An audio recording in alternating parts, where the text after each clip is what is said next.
You're listening to News Channel 3's Community Conversations. We're talking about various topics that matter to you with those who know the subjects well. I'm News Channel 3 meteorologist Will Haenni, and when I'm not forecasting the weather, you can also often find me out at our area disc golf courses here in West Michigan. And if you're listening to this and you've never heard of the sport, it's just like golf, only we use flying discs. So disc golf, it was formalized, if you're curious, in the 1970s. It also happens to have a very rich history here in the state of Michigan.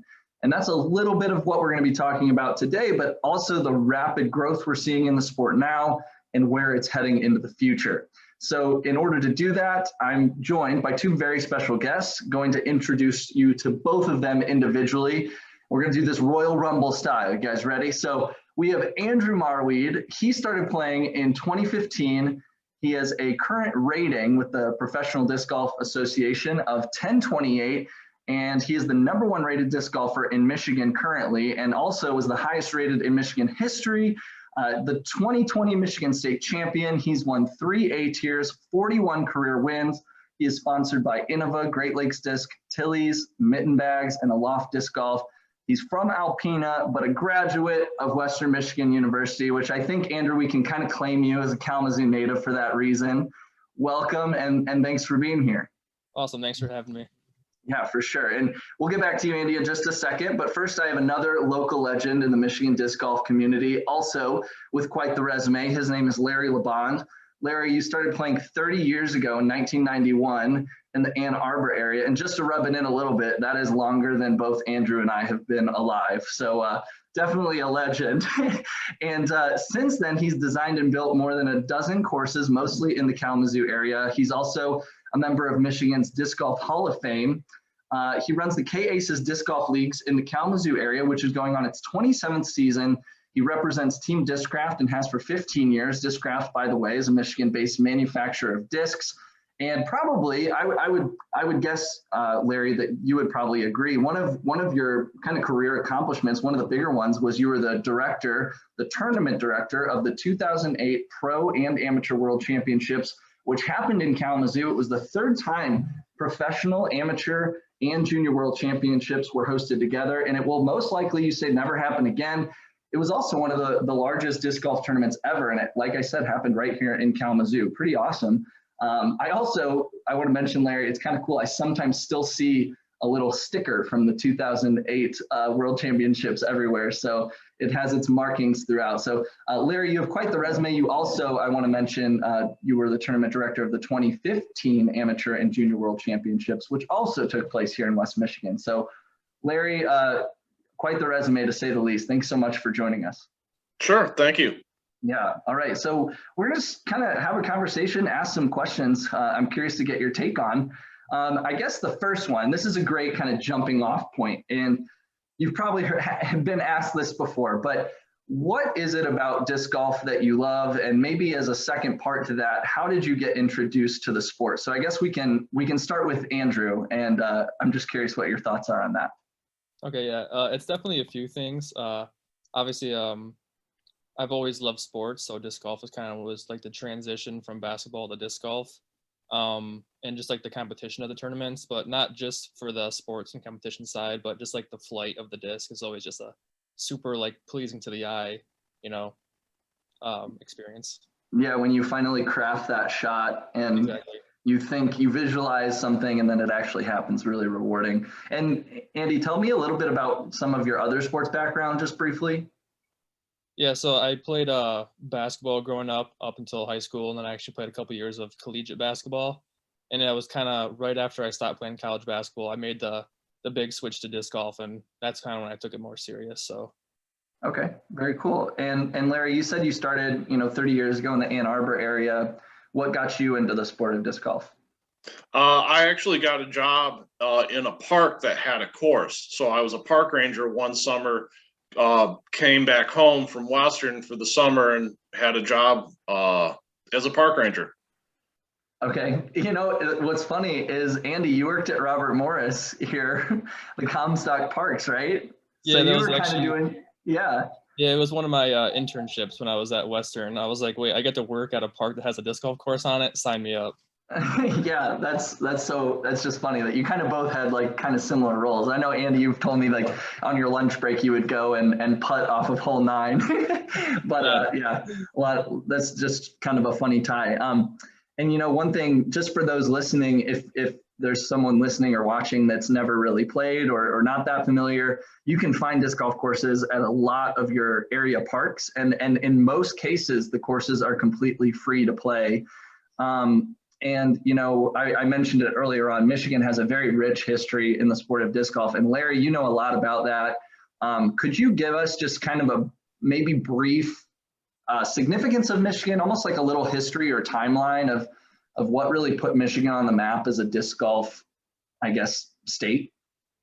Well, that's a lot to do with a lot of the early organizers and people involved in the sport. A lot of credit does have to go to like Jim Kenner and Discraft and just their foundations in the sport. They were more of an ultimate company, making ultimate discs, and that kind of has been their bread and butter. But disc golf, with the growing of the sport and their promotion of it, has been really good and grew it back in the 70s and early 80s. And then you have all the local organizers, the people that have run tournaments over the years and put on events. And then Michigan's kind of unique in the fact that the state kind of cooperated together in those earlier days, where the Grand Rapids clubs met with the Ann Arbor clubs, met with the Lansing clubs. They had a state meeting and organized a series, and also organized, coordinated putting together a tournament schedule, which a lot of states that hasn't been the case. It's been difficult for them to kind of work together. So I would have to say a lot of the growth of the sport is in tribute to all those people that were early on in organizing the local leagues and putting courses in the grounds and running tournaments. Those are the people that really grew the sport the most. Yeah, for sure. And you've designed 12 courses, mostly in the Kalamazoo area. I'm curious, do you have I'm sure you love all of them individually in their own ways, but do you have a favorite? And then also Coldbrook, what's the significance of Coldbrook again in terms of its, how long it's been there? Well, Coldbrook's the first course I ever designed and did. I mean, it's the first one in the Kalamazoo, Battle Creek area to exist. Back when I started going to Western and started getting into the sport at the same time, there were no courses in the Kalamazoo area. The closest things, there was Madeline Bertrand Park, which was in Niles, and then there was Earl Brewer in Grand Rapids. Those were the closest basket courses. So if you were in Kalamazoo, wanted to play a course, you had to drive 40 minutes to the closest one. While there still were a lot of people in town that were playing disc golf, and most of those people either played on K College's campus or in the cemetery, Mount Holmes Cemetery, basically across the street from K College. A nice sunny day back in the early 90s, driving by Mount Holmes Cemetery, you would see groups of people playing disc golf and using the headstones as the targets. I know it sounds bad, but that's how it was back in the early 90s in Kalamazoo for disc golf. Yeah, for sure. Well, it's really cool that you've been so involved from such an early stage in the history. And Andy, this is kind of an aside to this conversation, but how does it feel, representing the state of Michigan, which has such a rich history in the sport, and now being like the #1 ranked player in Michigan of all time? Like, what does that feel like? And when you go to tournaments and you see some of the old timers, how do those conversations go? Well, it's definitely pretty cool. I definitely remember like playing like 4 or 5 years ago, just starting, and like, didn't really know what tournaments were too much. It was just kind of going, and like now seeing a lot of these big names, and now that I know a lot more about disc golf and like, have done a lot of like research about like who was good back in the day and all that kind of stuff. It's just super cool to see, all those guys still playing. And that's kind of the cool thing about disc golf is like you can play for, 30, 40 years and it doesn't really have a huge impact on your body. So it's definitely like a long-term sport.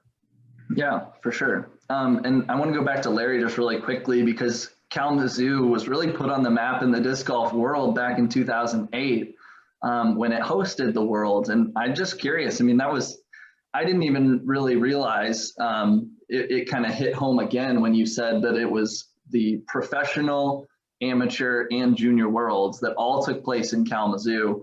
And, you know, they don't really do it like that anymore. And I don't think they plan to. So what was that like, just running a tournament like that? That just sounds amazing. Oh, wow. It definitely was an accomplishment. It was something that we spent a, good year plus working on and coordinating. It is a week-long event with, not only the tournament itself, but each night there's activities and things for players to do in the evening, that you have to organize and put on. I should point out the very first combined worlds like that, where they had the pros and the amateurs and the juniors all together. The first one was in 2000 in Ann Arbor. So those guys actually went ahead and did something that had never been done before. Then 4 years later, Des Moines, Iowa hosted it. We hosted it in 2008. 2009, it was Kansas City, and then 2012 was Charlotte. And that's probably the last time that will ever happen again, because of disc golf gaining in popularity and how many players there are. Back when I hosted that event, some of the smaller divisions or the junior divisions, junior girls, we didn't have any competitors. Now those divisions are filling, so that there's more players for the junior worlds. There's more players trying to get in the age divisions, the older divisions as well. So they've split off the worlds. Not only is there the pro, the amateur, and now the juniors have their separate, but they also have the Masters World Championship. So because of the popularity of the sport, I don't believe you'll ever see all those worlds combined again in one big event like it used to be. Which that was kind of cool, because you brought all these disc golf enthusiasts together, along with the best players. It not only was a big tournament, but it was a big just festival of disc golf at the time. So it was a lot of work, but it was a lot of fun too. Yeah, I can only imagine the undertaking then and now. Like you were saying, there's just the growth of the sport, which we'll talk about in just a second. It's like unfeasible almost to do that again, because you would have to have such a place with several huge courses, and just like the undertaking of having that many players would be pretty amazing. So Larry, thanks. And that was the year Dave Feldberg won, right? Yep, and Dave got his start playing at Coldbrook Park. He's actually started playing in Kalamazoo. He went to Western as well. 2008 was his 10 years in the sport. And at that time, he was the #1 rated player in the world coming into that World Championships, and of which he obviously won. So he had a good year that year. Yeah, and you can find some old video of that World Championship, and I think I've seen a clip where you're introducing him on the tee. It's pretty cool to watch now, knowing you and being kind of involved in this area. So thanks, Larry. Andy, I want to just talk to you a little bit just about kind of what you're doing currently. And I feel like the reason why I wanted to have Larry and Andy is I feel like, Andy, you're a great representation of kind of this new wave of disc golf professionals. I know you just recently purchased a van that you're planning on using to travel around the country for the professional disc golf tour. And what has that experience been like? I know this has kind of been your off season. I'm sure you've been kind of busy getting your van ready. What's that been like?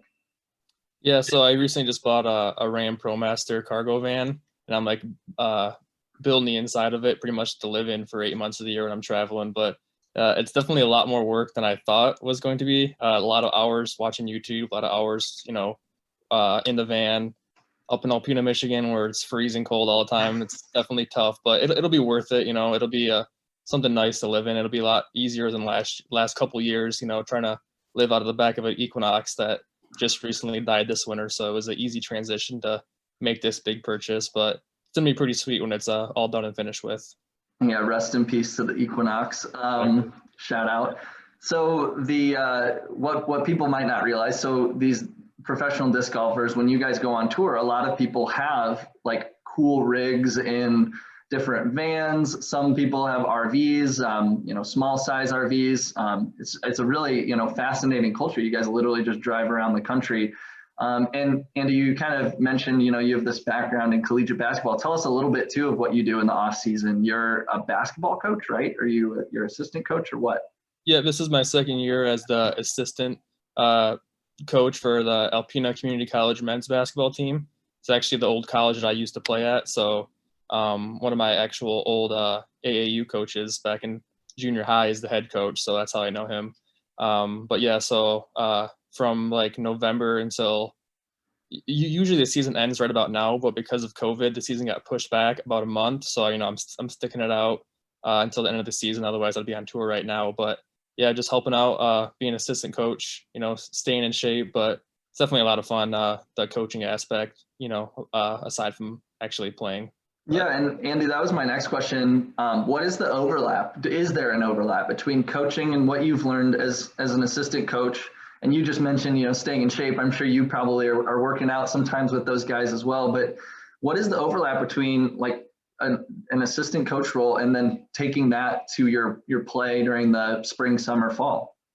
Well, it's definitely different. Like just like the two sports in general, basketball being a very team-based sport and disc golf more or less is very just an individual-based sport, which I definitely love both aspects of it. But I definitely love playing more aside from coaching, but coaching has definitely been a blast, getting to like know more of the like student athletes, like more one-to-one basis and like watching them grow as an athlete and like a student. So, but I don't know, it's definitely been a good experience, just getting to know, all the players and stuff like that, but not having the stress of, going into the games and having to perform, just staying on the sideline and helping other people, get better. Yeah, for sure.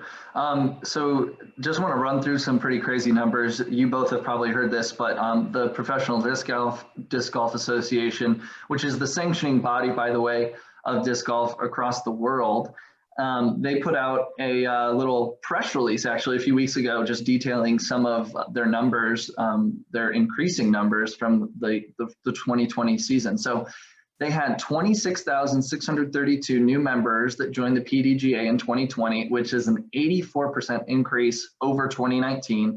This fueled a 33% increase in the overall growth of active members, and that's the largest year-over-year increase in the organization's history, and more than double the 15% average annual growth in the 6 preceding years. It's pretty remarkable. They attribute that in part to the COVID-19 pandemic, which is kind of fascinating, right? Because we see this as well in the camping industry. We see it in a few other areas, anything kind of related to outdoors. In a lot of ways, COVID-19 kind of helped that case because people were just looking for new things to do outside. And so I'm curious if you guys have felt that growth locally where you're at, if you've seen more people on the course. So Larry, you run a lot of leagues and several tournaments in the area. So I'm wondering if you've seen like that surge of new players recently or newer players even buying discs, asking about things like that. Have you noticed that growth? Yeah, it's been unreal this year. Just the way the sport has been affected by it. The tournaments are filling way sooner than they've ever filled before. You've got disc. There's actually a disc shortage. So the manufacturers can't keep up with the demand. Whether it's a combination of just production issues, but they all have said that the demand of disc has just been up there, that they just can't keep up with it. As far as leagues and stuff like that, we had shortened seasons from it last year, but we still had we had a little bit more membership than I had the previous year, which we're pushing 300 members in the league I run. You are also I attribute a lot of it to a lot of the disc golf growing a lot from a lot of sports early on. Softball leagues and bowling leagues that got canceled when COVID really hit because a lot of people didn't know what was going on. Meanwhile, you can still go out and play disc golf. You don't need a league to go play a casual round of disc golf. And I think that's where disc golf really made out compared to a lot of other sports or activities. just the fact that people could do it, and you're able to be outside. Yeah, and it's free in most cases, and it's very inexpensive to pick up. I mean, you can get starter kits for like $25 if you're just someone that's like interested in going to learn. I once saw, this was like early pandemic, but I was out at Begg Park in Battle Creek, and I saw 3 women that looked, 50 years plus, and they were out and just like throwing. And it was the funniest, coolest conversation I've had in a while. They were just three women that were just like, we've heard about this, and we just wanted to check it out. I thought it was so cool just to see someone like that out playing with just a little starter kit. And that was like their fun afternoon activity. It was pretty cool. And Andy, I wanted to talk to you as well. Like, we have all these media outlets now, various media outlets online and on YouTube. I know disc golf also was for the first time, I think, on ESPN earlier this year. Or no, CBS Sports. Have they been on ESPN yet? ESPN2, they covered a tournament. Right, yeah, but it was on CBS Sports, right, too? Yeah. Okay, cool. So, with more people watching the sport, and you're playing at these big national tour events, and with all these media outlets, what's that like, first of all, like to be followed around by cameras? And then also, have you noticed more interest in the sport in the last year or two? Have you been, like, I'm sure you probably get recognized when you go out to your local courses. Maybe that's not the best example, because at a local course, you kind of recognize everybody. But when you go places now, because of all this media attention, do you get recognized and things like that? Actually, I got a funny story. So the first time I actually ever got recognized, I was on my way back from tour back to Michigan. And I was at this random gas station, and one of the attendants was like, I feel like I know you. He was like, do you play disc golf? And I was like, no way. He's like, yeah. He's like, dude, can you like sign something? I was like, yeah, I have a disc in my car. I'll give you, but it was just like so random. Like, it wasn't expected, but probably not as much as you think, unless you, or like at a disc golf, sure, they might recognize me, but not too much outside of that. But going back to like all the media outlets and stuff like that, with disc golf like getting as big as it is right now, I feel like the media producers now at disc golf tournaments are getting so good, and that's exactly what we need for the amount of new people playing disc golf. They're also fans of the professional level and just watching the top athletes play. So it's definitely heading in the right direction. Jomez is going above and beyond on YouTube, and finally got CBS Sports and ESPN2, and with Disc Golf Pro Tour, each year adding more and more cash for bigger payouts. It's kind of what the fans want to see. Is these huge payouts, try to like match the other professional sports. But it's definitely going in the right direction for sure.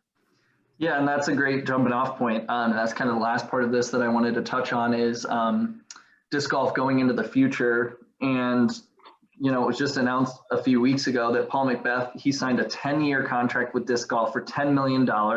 That's the biggest contract in the sport's history. And I'm just curious on your take. I guess, Larry, since you're on Team Discraft, like what sort of bigger statement do you think that says to the disc golf community as a whole, but also just like the world and where we're going with disc golf?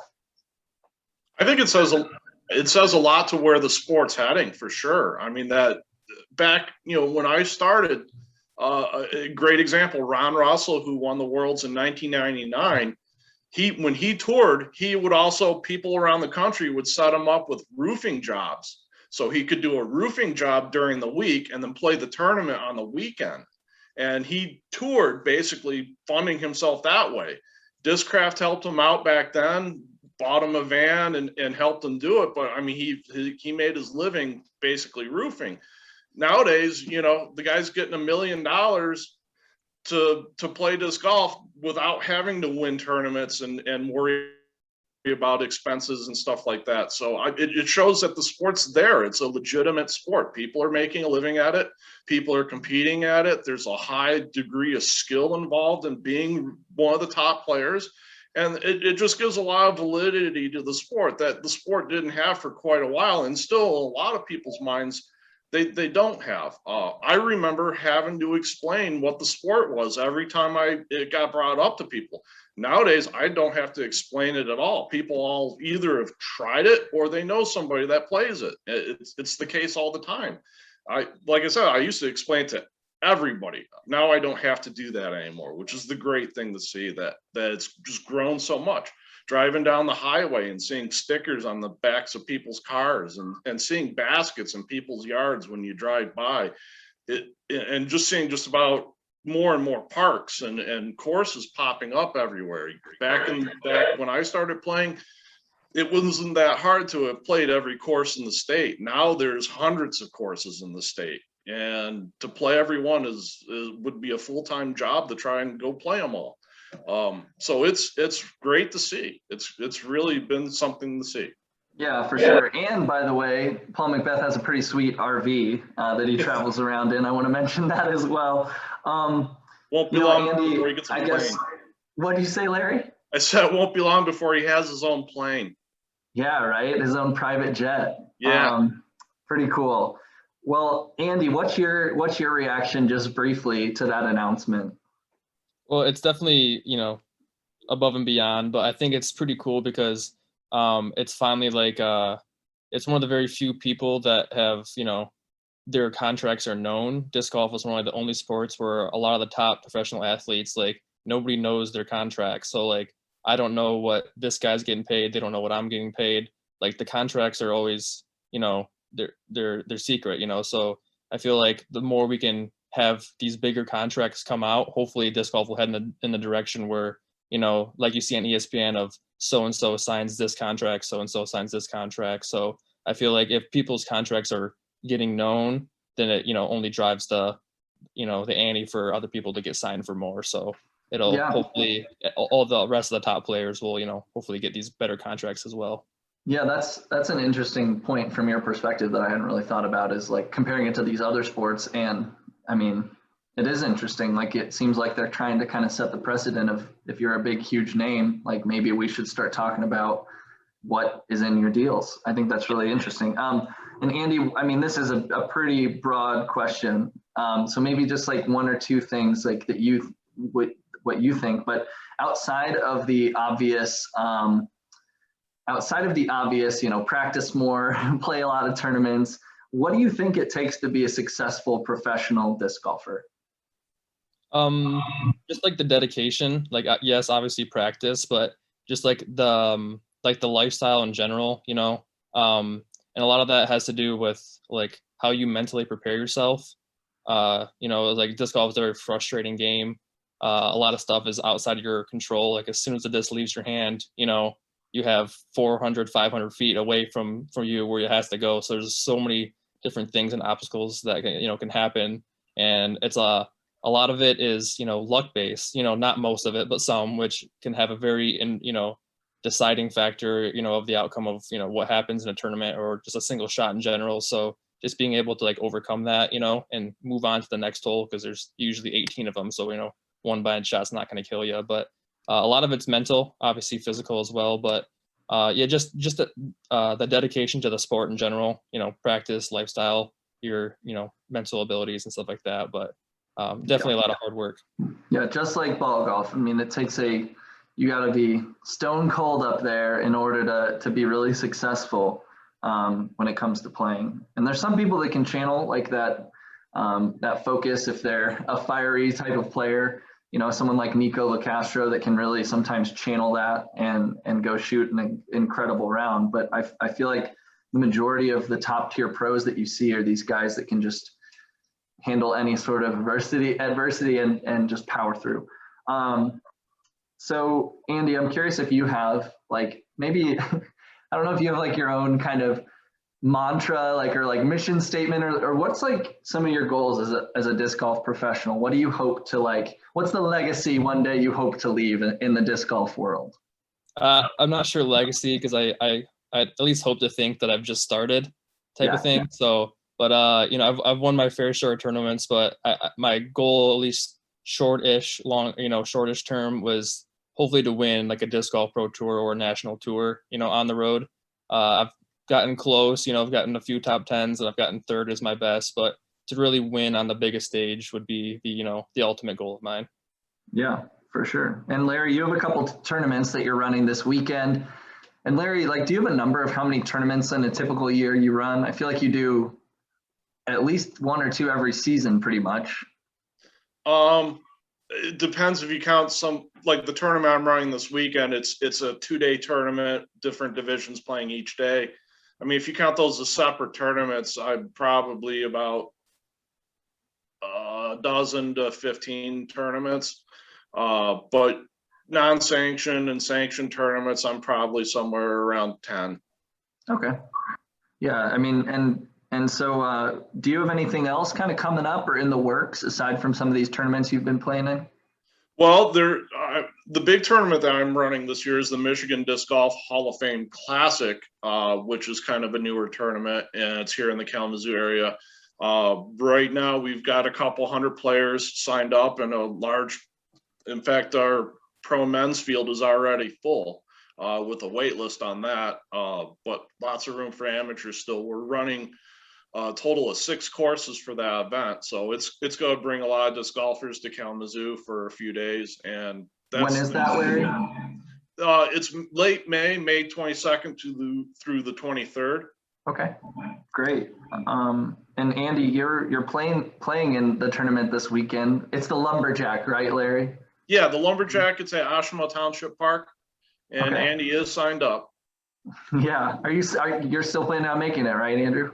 Yeah, it was actually that was my where I had my first professional win, I think 3 years ago, maybe 4, I don't know, lost track of time, but yeah, so it's my first time playing the tournament since then. Very cool. It's a special place, a homecoming. Yeah, of it was Andrew Mo- it was only like a mile and a half away from where I dormed at in college, so it was definitely my second home course. Yeah, Ashimo is a great course just all around. And Andy, when do you hit the road, like pretty formally? Like when are you starting to tour this year? So it'll be next month. So I have 4 B tiers here in Michigan before I actually hit the road. I got 2 this month, and then 2 early next month, and then I'll actually leave April 12th. I'll head down to Arkansas to start my big journey. Awesome. After the squirrel. Yep, after Andrew Squirrel. Yeah, there you go. Very cool. Well, Andy, I'm wishing you all the best, man, in your travel this season. And I still need to get my hands on one of your Tour Series discs. Those Firebirds are going like hotcakes, as Larry mentioned.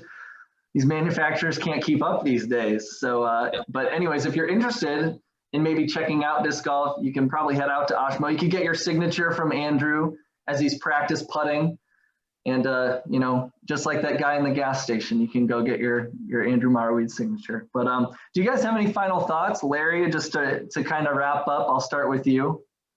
I would just say, if you haven't given disc golf a try, whether it's just watching it on TV if you like sports, or actually going out to a park and giving it a try, I think a lot of people will find that they really enjoy it. If you're somebody who likes golf, a lot of people turn to disc golf because it is more affordable. I mean, you can play disc golf in a lot of places like Oshawa Township Park for free. You just need a couple of discs to do it, and discs are $10 to $20. So that would be my biggest suggestion. Give it a try. All right, and Andrew, what do you think? Final thoughts? You got anything to add? Yeah, I just want to say thanks for having me. This was a blast, but definitely going off what Larry said. If you just honestly just go to YouTube, type in disc golf, you'll see hundreds and hundreds of videos, and you'll be able to see like kind of what disc golf is. Obviously, it's at the top level, so going to your local park will be a lot different, but you'll be able to see like all these cool shots that you can end up doing. So just something to look up to if you're just starting, but definitely go give it a try. You can YouTube Kalamazoo disc golf, and you can see some of the world's footage of what happened here in town. Yeah, for sure. And there's also a local little media group, I guess you could call them, and YouTube channel called Crew 42. And Andrew, you've done some commentary for those guys as well. You can check out their YouTube channel. They have a lot of local content. Want to give those guys a plug as well. So I guess that's pretty much it. I want to just thank you guys so much for being here today. And thank you as well to anyone at home and listening. And hopefully you enjoyed the conversation. And guys, thank you so much for being here. Thanks, Will. Thank you. Yeah. And this has been Meteorologist Will Haenni for News Channel 3's Community Conversations. Be well and see you guys out on the course.